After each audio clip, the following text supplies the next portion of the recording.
ಏನ್ ಹೇಳ್ತಿದ್ದೀರಾ? ಚೆನ್ನಾಗಿ ಯೋಚನೆ ಮಾಡಿ ಹೇಳ್ತಿದ್ದೀರಾ? ನಿಮ್ಗೆ ನಿಜವಾಗ್ಲೂ ನನ್ನ ಮದ್ವೆ ಆಗೋದಕ್ಕೆ ಒಪ್ಪಿಗೆ ಇದೆಯಾ? ಚೆನ್ನಾಗಿ ಯೋಚನೆ ಮಾಡೇ ಹೇಳ್ತಿದ್ದೀನಿ.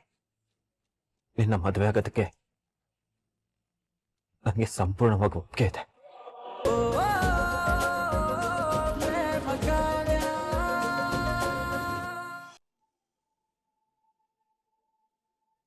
ನಮ್ ಕಾವ್ಯ ಮಹಾದೇವನ ಮದುವೆ ಆಗೋದಕ್ಕೆ ಒಪ್ಕೊಂಡಿದ್ದಾಳೆ. ಇವತ್ತು ಕಾವ್ಯ ಈ ಮದ್ವೆಗೆ ಒಪ್ಕೊಳ್ತು ಹೋಗಿದ್ರೆ ನನ್ ಖಂಡಿತವಾಗ್ಲೂ ಜೀವನವಾಗಿ ಉಳಿತಾ ಇರ್ಲಿಲ್ಲ.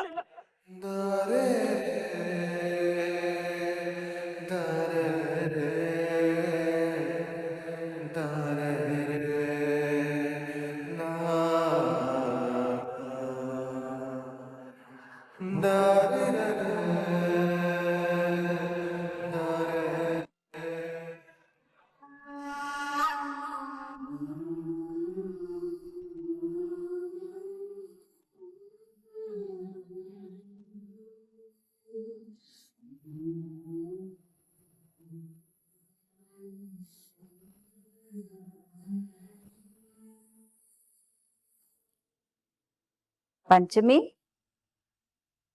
ಮಹಾದೇವ ರೆಡಿ ಆಗ್ಬಿಟ್ನಾ? ಅಮ್ಮ ಕರೀತಾ ಇದ್ರು, ಹೋಗಿ ಏನು ಅಂತ ಕೇಳು.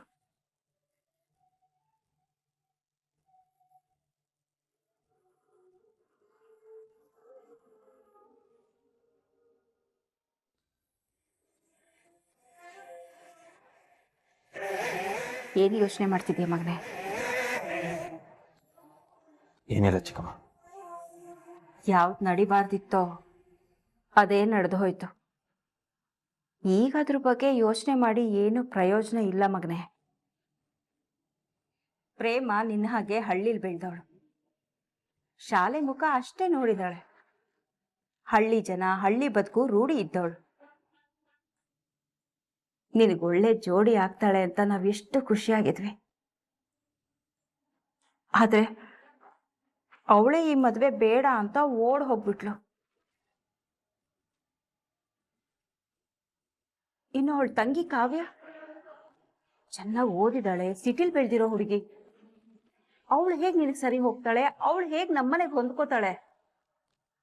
ನೀನು ಅದ್ರ ಬಗ್ಗೆನೇ ಯೋಚನೆ ಮಾಡ್ತಿದ್ಯಾ ಅಂತ ಅನ್ನಿಸ್ತಾ ಇದೆ. ನನಗೊಂದು ಅನುಮಾನ ಮಾದೇವ. ಪಾಪ ಹುಡುಗಿ ಅಪ್ಪ ಅಮ್ಮನ ಬಲವಂತಕ್ಕೆ ಈ ಮದ್ವೆಗೆ ಒಪ್ಕೊಂಡಿರ್ಬೇಕು. ನಾನು ಹೀಗೆ ಹೇಳ್ತೀನಿ ಅಂತ ತಪ್ಪು ತಿಳ್ಕೊಬೇಡ.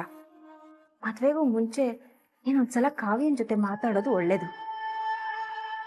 ಪಾಪ ತುಂಬಾ ಓದಿರೋ ಹುಡುಗಿ, ಏನೇನ್ ಕನ್ಸು ಕಟ್ಕೊಂಡಿದ್ಲೋ ಏನೋ. ಇದ್ದಕ್ಕಿದ್ದ ಹಾಗೆ ಹೀಗಾಗಿ ನಿನ್ನ ಮದುವೆ ಆಗೋ ಪರಿಸ್ಥಿತಿ ಬಂದ್ಬಿಟ್ಟಿದೆ.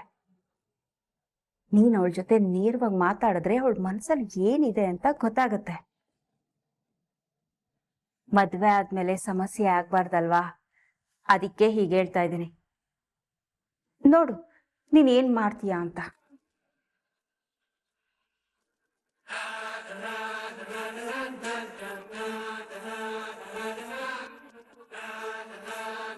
ಸರಿ ಮಾದೇವ, ನಾನು ಹೋಗ್ತೀನಿ.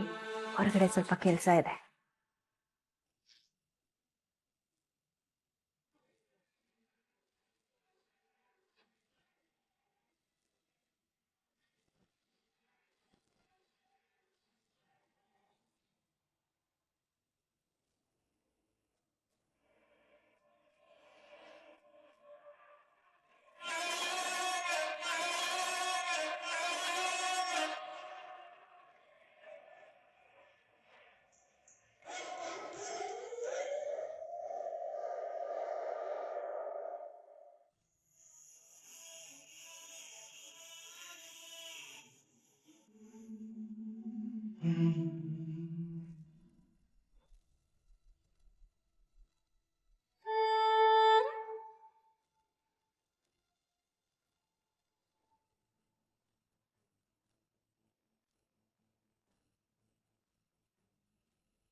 ನಾನು ನಿಮ್ಮ ಹತ್ರ ಸ್ವಲ್ಪ ಮಾತಾಡ್ಬೇಕಾಗಿತ್ತು. ನಾನೇ ನಿಂತವು ಮಾತಾಡ್ಬೇಕು ಅನ್ಕೊಂಡಿದ್ದೆ. ನೀನು ಬಂದಿದ್ದು ಒಳ್ಳೇದೇ ಆಯ್ತು. ಏನ್ ವಿಷಯ? ನಾನು ನಿಮ್ಗೆ ಹೇಗೆ ಹೇಳಬೇಕು, ಏನಂತ ಹೇಳಬೇಕು ಅಂತ ಗೊತ್ತಾಗ್ತಾ ಇಲ್ಲ. ನಿಜ ಹೇಳಬೇಕು ಅಂದರೆ ನನಗೆ ಯೋಚನೆ ಮಾಡುವಂಥ ಟೈಮೂ ಇಲ್ಲ. ಎಲ್ಲ ತುಂಬ ಅರ್ಜೆಂಟಾಗಿ ನಡೆದು ಹೋಗ್ತಾ ಇದೆ. ಪ್ರೇಮ ಅಕ್ಕ ಓಡ್ ಹೋದ್ಲು ಅಂತ ಅಪ್ಪ ತುಂಬ ಎಮೋಷ್ನಲ್ ಆಗಿ ನಿಮಗೆ ಕೊಟ್ಟಿರೋ ಮಾತನ್ನು ಉಳಿಸ್ಕೋಬೇಕು ಅಂತ ನನ್ನನ್ನು ನಿಮಗೆ ಮದುವೆ ಮಾಡಿಕೊಡ್ಬೇಕು ಅಂತ ಡಿಸೈಡ್ ಮಾಡಿದ್ರು. ನಿಜ ಹೇಳಬೇಕು ಅಂದರೆ ಅಪ್ಪ ನನಗೆ ತುಂಬ ಫೋರ್ಸ್ ಮಾಡಿದ್ರಿಂದಾನೆ ನಾನು ಈ ಮದುವೆಗೆ ಒಪ್ಕೊಂಡಿದ್ದು. ಚಿಕ್ಕ ವಯಸ್ಸಿಂದ ನಾನು ನಮ್ಮಕ್ಕ ಯಾವತ್ತೂ ನಮ್ಮ ಅಪ್ಪನ ಮಾತು ಮೀರಿಲ್ಲ. ಹಾಗಾಗಿ ಅವ್ರು ಕೇಳಿದ್ದಕ್ಕೆ ನನಗಿಲ್ಲ ಅನ್ನಕ್ಕಾಗ್ಲಿಲ್ಲ. ಜೊತೆಗೆ ನಾನು ಈ ಮದ್ವೆಗೆ ಒಪ್ಕೊಳ್ಳಿಲ್ಲ ಅಂದ್ರೆ ನನ್ನ ಪ್ರಾಣನೇ ಹೋಗುತ್ತೆ ಅಂತ ನೋವಲ್ಲಿ ಮಾತಾಡಿದ್ರು. ಮಕ್ಕಳಿಗೋಸ್ಕರ ಜೀವನೇ ತೆಗೆದವ್ರವ್ರು. ಅವ್ರಿಗೆ ನೋವು ಕೊಡೋಕೆ ನನ್ಗೆ ಇಷ್ಟ ಇರಲಿಲ್ಲ. ಹಾಗಾಗಿ ಒಪ್ಕೊಂಡೆ. ಆಕ್ಚುಲಿ ನನಗೆ ಮದುವೆ ಒಂಚೂರು ಇಷ್ಟ ಇಲ್ಲ.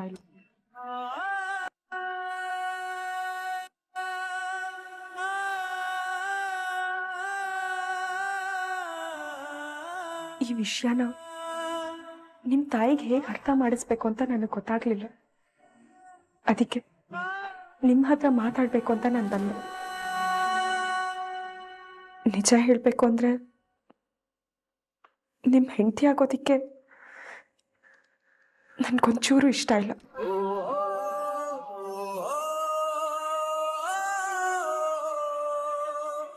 ಯಾಕೆಂದರೆ ನಿಮಗೆ ಗೊತ್ತು, ನನಗೂ ನಿಮಗೂ ಒಂಚೂರು ಸೆಟ್ ಆಗಲ್ಲ.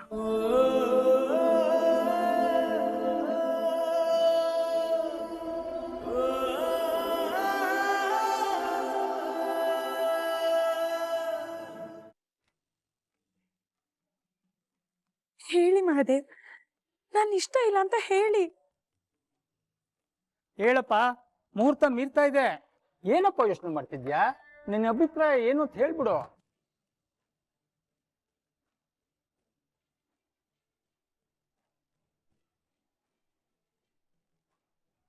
ರಾಮ್, ಯಾಕೋ ಮಗ್ನೆ ಮಹಾದೇವ ಇಷ್ಟೊಂದು ಯೋಚನೆ ಮಾಡ್ತಿದ್ದಾನೆ?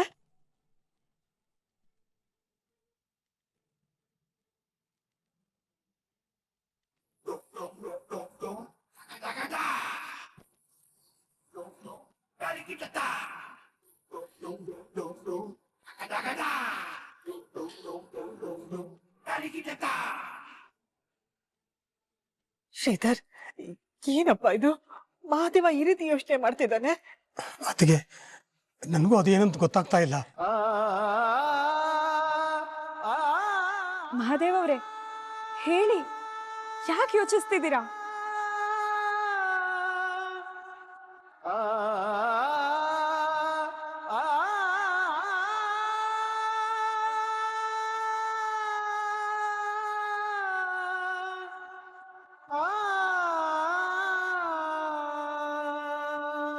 ನನಗೆ ಮದುವೆ ಒಂಚೂರು ಇಷ್ಟ ಇಲ್ಲ.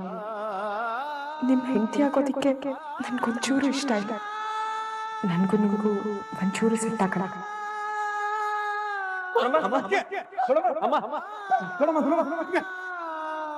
ನನ್ನ ಜೀವನ ಬಗ್ಗೆದು ಏನ್ ಪ್ರಯೋಜನ? ನನ್ನ ಮಗನಿಗೆ ಏನ್ ಸಾಧಿಸ್ಬೇಕಾಗಿದೆ? ನನ್ನ ಕೈಲಿ ನನ್ನ ಮಕ್ಕಳು ಮದುವೆ ಮಾಡೋಕ್ಕಾಗಲಿಲ್ಲ. ನನ್ನ ಬದುಕಿದ ಏನ್ ಪ್ರಯೋಜನ? ನನ್ನ ಬದುಕಿದನು ಸತ್ತಾಗಿದೆ. ಇದು ಬಿಟ್ಬಿಡಿ, ನನ್ನ ದೇವ್ರ ಪದ ಸೇರ್ಕೊಂಡ್ಬಿಡ್ತಿದೆ. ಇವತ್ತು ಕಾವ್ಯ ಈ ಮದ್ವೆಗೆ ಒಪ್ಕೊಳ್ತಾ ಹೋಗಿದ್ರೆ ನನ್ ಖಂಡಿತವಾಗ್ಲೂ ಜೀವನದಾಗ ಉಳಿತಾ ಇರ್ಲಿಲ್ಲ. ಹೇಳಪ್ಪ, ಮುಹೂರ್ತ ಮೀರ್ತಾ ಇದೆ. ನನಗೆ ಕಾವ್ಯನ ಮದುವೆ ಆಗೋದಕ್ಕೆ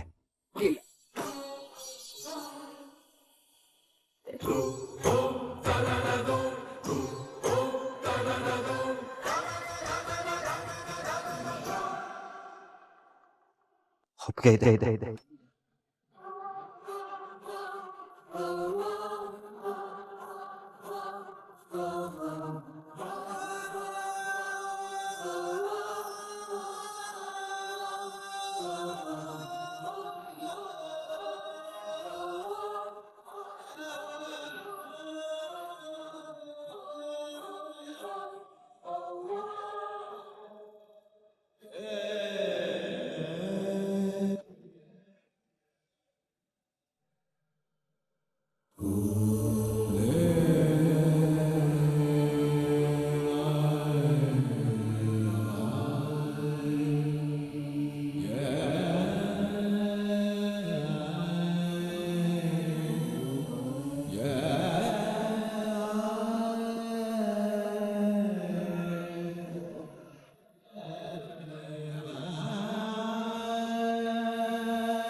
ಏನ್ ಹೇಳ್ತಿದ್ದೀರಾ?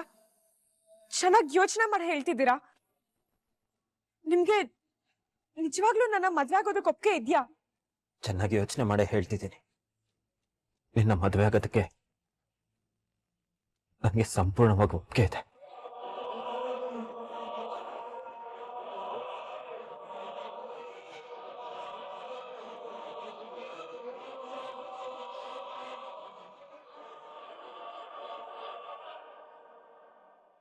ಇನ್ನೇನು ಗಂಡು ಒಪ್ಪಿಗೆ ಕೊಟ್ಟಾಯ್ತಲ್ಲ, ಸಭೆಗೆ ನಮಸ್ಕಾರ ಮಾಡಿ ಕೂತ್ಕೊಳ್ಳಿ.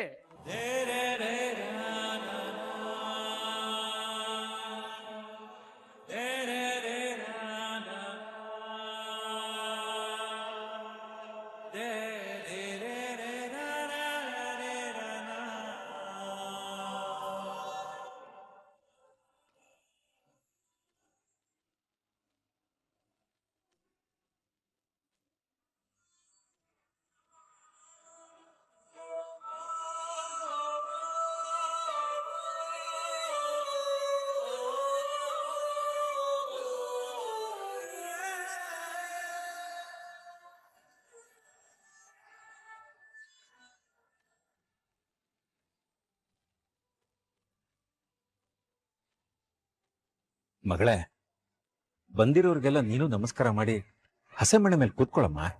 ಅಯ್ಯೋ ಪಾಪಿ, ನಿನ್ನನ್ನೇ ನಂಬಿದ್ನಲ್ಲೋ. ನಾನು ಅಷ್ಟು ಬೇಡ್ಕೊಂಡಿದ್ದಕ್ಕೂ ಬೆಲೆ ಕೊಡದೆ ಎಂತ ದ್ರೋಹ ಮಾಡ್ಬಿಟ್ಟೆ ನೀನು.